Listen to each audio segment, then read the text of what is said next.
Ladies and gentlemen, dear colleagues, it's a pleasure for me to contribute to the 10th conference of the Nordic Water Framework Directive, even if only remotely. My name is Oriana Romano, and I lead the OECD Water Governance Program and Circular Economy in Cities and Regions program. Today, I will be sharing some lessons learned from our work on water governance, which we hope can be helpful for the implementation of the Water Framework Directive and for the next programming period. But let's start with the global picture. At the OECD, we distinguish between too much, too little, too polluted water, and access to water services. On this front, we observe that globally, by 2050, 1.6 billion people will be at risk of flooding, 40% of the population will live in water-stressed basins, 1.4 billion people will be without access to basic sanitation, and 240 million people are expected to remain without access to clean water. These risks are exacerbated by several factors. For example, climate change is one of them. In fact, 80% of climate change consequences manifest themselves in water. Demographic change is another factor, considering that the world population will reach 9 billion people by 2050, with a 40% increase of water demand. And another factor is urbanization. In fact, 55% of the world population will be urban, putting pressure on water resources. Nordic countries are not exempted by these challenges.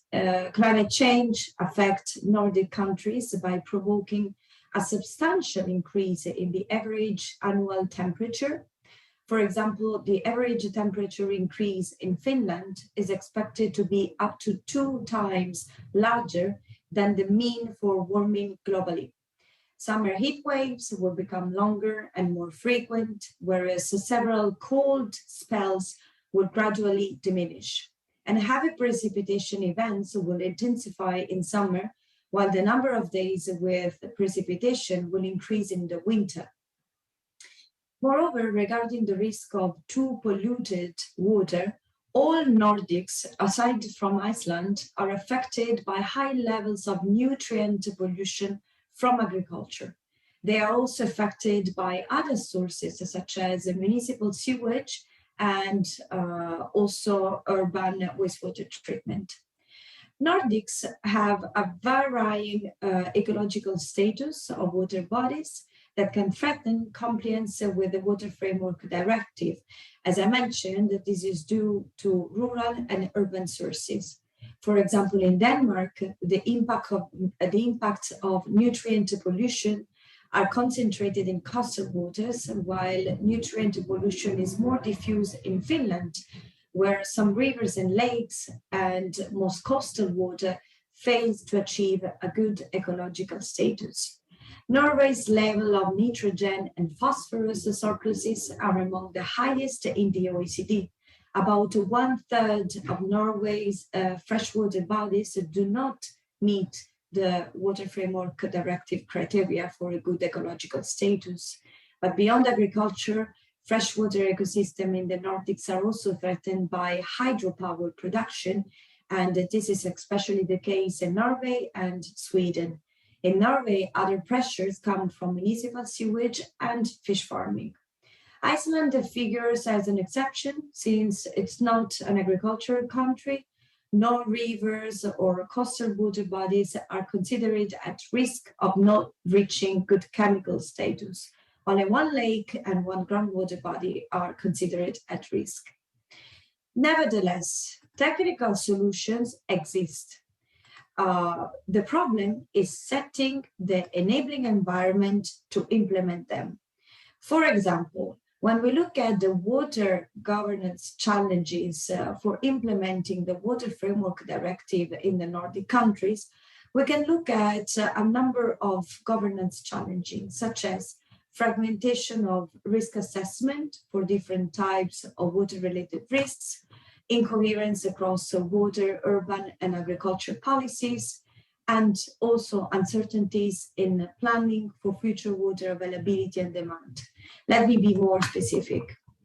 When it comes to the fragmentation of risk assessment within the Water Framework Directive, joint management of water quality and quantity is promoted through river basin management plans, which are a detailed account of how the objectives set for the river basins, implying ecological status, quantitative status, chemical status, and protected areas objectives, are going to be met. In that case, different institutions are responsible for conducting the risk assessment for different types of water-related risks. In many countries, hydrometeorological hazards are not conducted by the same departments responsible for risks related to water quality, which increases the fragmentation and transition cost. However, some countries such as Finland have government departments that assess all water-related risks. Another problem is the incoherence across water, urban, and agricultural policies. Despite progress since 2009 in Denmark, for example, agriculture and water policies remain insufficiently aligned, but also in many countries. Resulted from the OECD survey on water and agricultural policy changes indicate that alignment score of member countries' policies with the OECD water quality recommendation is around an average of 0.54. And the Nordics, regarding this data, show varying degrees of alignment from very high in Denmark to relatively low in Sweden. Another issue in Nordic countries is low population densities combined with high water availability, leading to a significant share of the population not connected to municipal water supply and wastewater treatment. This makes monitoring and compliance of water quality and discharge kind of challenging. In Finland, independent treatment system, which cover 15% of the population, do not comply with the tertiary treatment standard required by the legislation. And also, there are uncertainties in planning for future water availability and demand. The Water Framework Directive, which calls for long-term protection of available water resources, requires each member state to carry out assessment of long-term changes in natural condition. In 2019, the OECD carried out a survey showing that 22 out of 26 responding member countries considered uncertainties in planning for future water availability and demand a challenge. Norway was amongst the few countries that do not consider uncertainties in planning for future water availability and demand. Now, water governance is about managing complexity.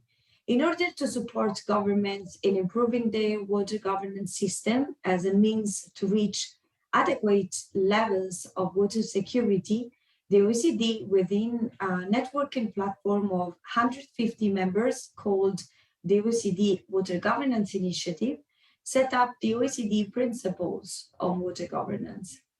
These principles define 12 must-do for governments and stakeholders across the water policy cycle, to the establishment of clear roles and responsibility to monitoring and assessment.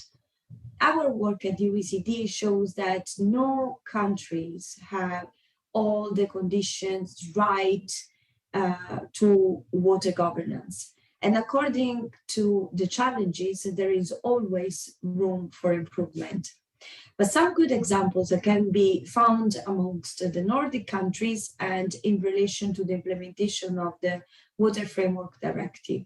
For example, if we take Principle 2 on appropriate scale, and the case of Norway, we see that the implementation of the Water Framework Directive is well structured, involving all levels of government as well as multiple sectors and agencies. The key elements are broad inclusion of stakeholders, but with coordinating responsibility which are clearly assigned, There are measurable objectives, a reporting process, and a strong local anchoring of decision making. Nevertheless, the recent OECD Environmental Performance Review highlights scope for improving operational efficiency of water services and coordination between different administrative levels. Let's take another example, Principle 3 on policy coherence. In Finland, a midterm evaluation of the National Climate Change Adaptation Plan 2022 concluded that awareness of climate change and adaptation needs has increased among administrative actors. It also found that the most advanced sector is water management, where adaptation has been integrated into decision making and where digital monitoring and risk management processes have been developed. Another example is Denmark for Principle 5 on data and information. Until 2017, Denmark had a regulation where the same rules applied to all farmers. With the targeted catch crops program from 2017 and targeted regulation from 2019, Denmark has implemented a differentiated system based on water pollution risk. And this is a step in the right direction as it improves the cost effectiveness by focusing on efforts on vulnerable areas in line with the spirit of the Water Framework Directive and the EU Nitrates Directive. Targeted regulation aims to focus on watersheds threatened by nitrogen pollution, leaving farmers in other watersheds with more flexibility in managing the use of their nutrients than was the case with non-targeted regulation. And another example is related to Principle 8 on innovation. The Environmental Performance Review of Finland 2021 suggests to consider the introduction of new instruments to improve nutrient management and recycling, including taxation of nutrient surplus at farm level. Now, in addition to the principles, we have also developed the OECD Water Governance Indicator Framework, through which countries can assess their level of implementation of the principles. The OECD Water Governance Program support countries with their assessment of water governance systems and provide specific countries' recommendation. For example, in the next slide, we can see that this was the case of several countries such as the Netherlands, Mexico, Argentina, Brazil, Peru, and many others within the last 15 years of work.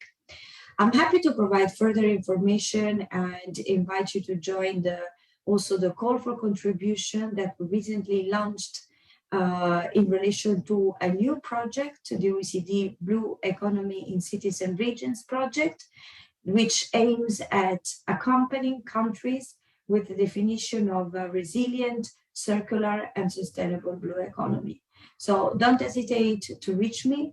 Again, many thanks for the opportunity to contribute to this event, and I wish you a great rest of the event. Thank you very much for your attention.